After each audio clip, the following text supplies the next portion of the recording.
Good morning. The weather is filthy today, pouring with rain on and off, and windy and freezing. It's the 4th of May. You're going to be seeing this probably in a couple of weeks' time, and we've been desperate for this rain, so I am glad about it. Oh, but it's not very nice. So hence I'm standing in the shed up at the allotment. Now I have got something I've got to get done today. Kenny's friend yesterday gave him these onion sets from B&Q. They've been £3 and they went in clearance for 50p each. So I've got 120 onion sets, and it's a bit late, isn't it? May. However, because the weather's been so cold and everything is a bit retarded in my garden anyway, I figure they'll be all right to go in. But I think I need to get them in straight away. Oof, but it's not going to be a nice job, I can tell you. It's blowing a gale.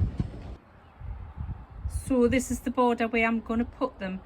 This is going to be my Brassica border, and at the second part of this video you're going to see us, all being well, plant out some cabbages and kale and stuff like that, and put up some Brassica netting, which I'm just waiting to come through the post, and I'm waiting for my Brassicas to harden off, and that's going to be what that border is. However, down each side, the length of each side, I'm going to put these little onion sets in. I had previously put spinach seed and spring onions in there, but I've had no success. I've literally had one spinach plant come up and I think a couple of spring onions, so I'll try these now.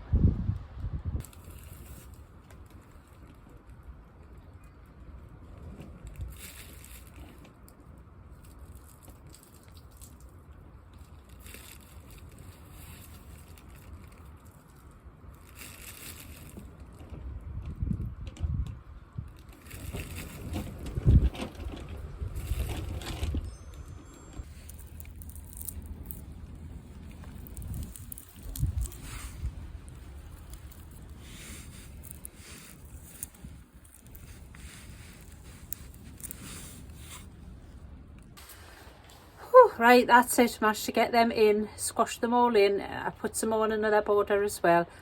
The Stuttgarter Giant is the white ones, the yellow ones, and Carmen were the red ones. I think they'll be all right. I think they will grow. Maybe they'll be a bit small, but we'll see. Right, next part of the video, we're going to be planting this Brassica border. But a couple of days later, after I was up at the allotment there, I think it's about the 7th of May now. Just thought I'd show you what's going on in the house, because the weather's still so cold and hard frost this morning again. And I'm having trouble getting some of my things to germinate, which I'm sure I've probably mentioned. So here we are in the house with all kinds of things going on. I've got 2 trays of squash here, which are just refusing to germinate. And I've actually just done the extreme measure of digging up one of the seeds to see if anything's happening. Nothing's happening there. So I'll show you what I'm going to try after this. I've got a tray of courgettes which were refusing to germinate in the greenhouse, so they're starting now to germinate. I'll show you what I've got behind us. So on the windowsill here I've got some tomatoes. They had just sat in that tree and refused to germinate for weeks, and I actually thought that the seed had probably rotted. But I brought it in the house, put it on the windowsill, just on the off chance, and sure enough, they've started to germinate, so I'm pretty pleased about that. And then down here, I actually brought these ones in because my greenhouse was so full I just couldn't fit them in. I've got in the middle tree there, I've got purple sprouting broccoli. I think they would have sprouted in the greenhouse anyway. Well, I'm sure they would. They're sprouting fast. I'll really have to take them back out. And what else have I got? Oh, I've planted more spinach, spinach, beet and peas. And on this end one, yeah, just more peas. They're more of an insurance really, because the peas at the allotment aren't coming up. Yeah, so this is the state we're at with the weather. So yeah, as I say, the squash isn't coming up at all. The seeds just haven't done anything. So one of our viewers actually said that this is what he does, so I'm going to give this a shot because I'm getting desperate. Squash is one of my favourite crops, so I really do want to have to do without them. What he said was he chits his he puts them in a Tupperware container with a little bit of damp kitchen towel in the bottom, and lays them on there to germinate with the lid on in a dark place. So I'm going to try that to get them going. I think I will also put some more, just plant some more in the soil and keep them inside in a warmer place from the start and see if I can get them going. So here we go, desperate times call for desperate measures. This is me Crown Prince squash. Haven't grown this before. I mean, I hope it's not just a dud packet of seed. Just would have come off Amazon. I'm just going to put them in there like that. And that's half broken. And then I'm going to do the same with the other. It's the other pack I've got is Uchigikuri, which I've grown for the last couple of years. I like them. I'll put the lid on that, and I'm going to put that in a dark place in a cupboard. That's my Uchigikuri seed saved from last year. Look at them beautiful seeds.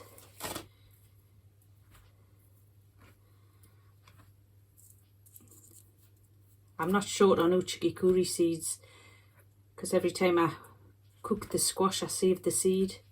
There we go. So let's hope that'll work. Right, so there we are. I've put those seeds into that hairdryer box and I've put it on top of that radiator. The radiator just stays on low. And I'll have a look at them again in a few days. Might be able to show you actually on this same video. I just thought I'd show you this. This is a few days after I put these squash seeds into chit, and as you can see, they've worked with great success. Huge. So thank you, Drifter, very much for that advice. It's worked fabulously.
Well, fast forward a few days, probably about a week, and here we are making the Brassica border, making the Brassica cover frame, should I say.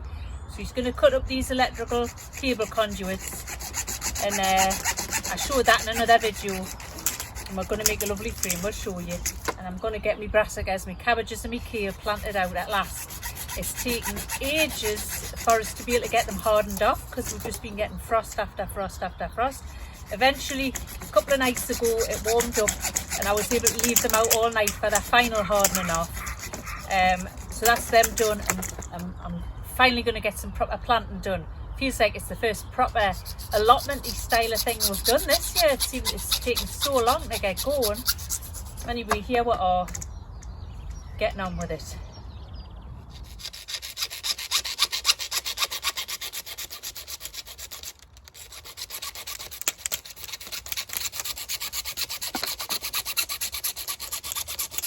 No, they're a bit narrow. Yeah, well, I didn't think they'd fill the whole border. It's just for the centre. Them though, you know, like that. Yeah. Where did you expect them to go? Well, that's what they are if they're not bent. You see? But if we bend them, we can, you know. I didn't expect them to go right to the edge. So we've got little corner joints to join these together to make a kind of goal post effect. And then we're just going to put them along the border, and it's quite good because it means as long as they don't fall to pieces, it means that we're going to be able to dismantle them at the end of the year, and it'll be easier to store them in the shed or what have you. We've only got enough corner joints for 5 goal posts. I think that's wide enough, like distance wise. I think that'll be fine. So I've had to wait for my netting for ages to come. In the end, I'm still actually waiting for it. I had to order another one to get it to come. It's obviously coming from China or somewhere, typical. But I've got a netting and it looks quite reasonably sturdy, so I'm quite happy about that.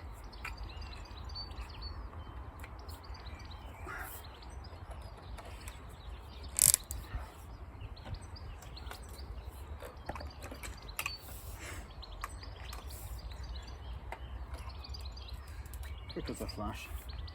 I think we might still need the glue though.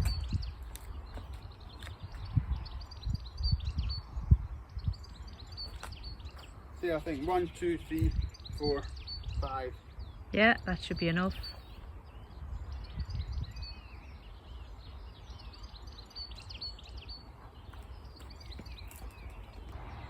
Here are the plants that I've got ready to go in today. I've got more at home. I've grown masses as usual. However, as I always say, you never seem to have too much. You can give them away. I've got cabbages, I've got kale. I've got 2 different types of cabbages. Winstat, I think it was called. And Greyhound, I think was the other one. That's these ones. Yeah, I bought this. On the packet it says it's Cavallonero, but it certainly doesn't look like Cavallonero to me. It just looks like a standard kale. Anyway, we'll put it in and it'll be edible. So I've got a red kale, a red curly kale. I've got a standard curly kale and a dwarf curly kale. I'm going to try, I really wasn't going to put any kale in this year, believe it or not, but I'm just going to try and restrain myself because we don't really eat a lot of it. And then here I've got some nice cosmos that my neighbour gave me to go in, and I've got some sunflowers which are looking nice and vigorous too. There you go, that's what goalposts in. I'm going to plant now and obviously put the netting on after.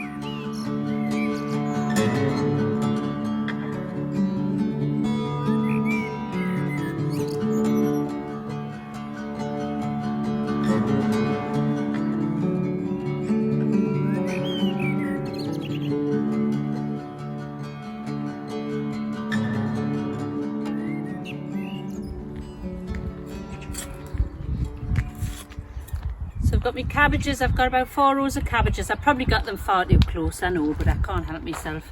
Then I've got this row of so-called Cavallonero kale, but I don't think I believe that it is. And I'm going to put a row of this scarlet kale. And I'm not sure if this is a dwarf variety or not. It looks pretty small.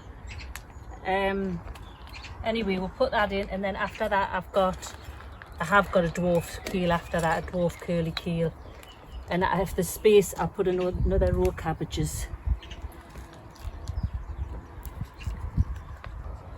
So I've just got room for one more row. I'm just going to put some cabbages in. And now I'll be set with my usual crisis of confidence, because I think everything's going to die and it's just not going to work. But never mind, we'll get them in. Right, you run down to them. Surely that's... You've got the end of it here. This and end? I've got the other end. Keep it high though. I don't think it's anywhere near big enough. Yeah, it's big enough. Is it? Yeah. Ooh, just mind you.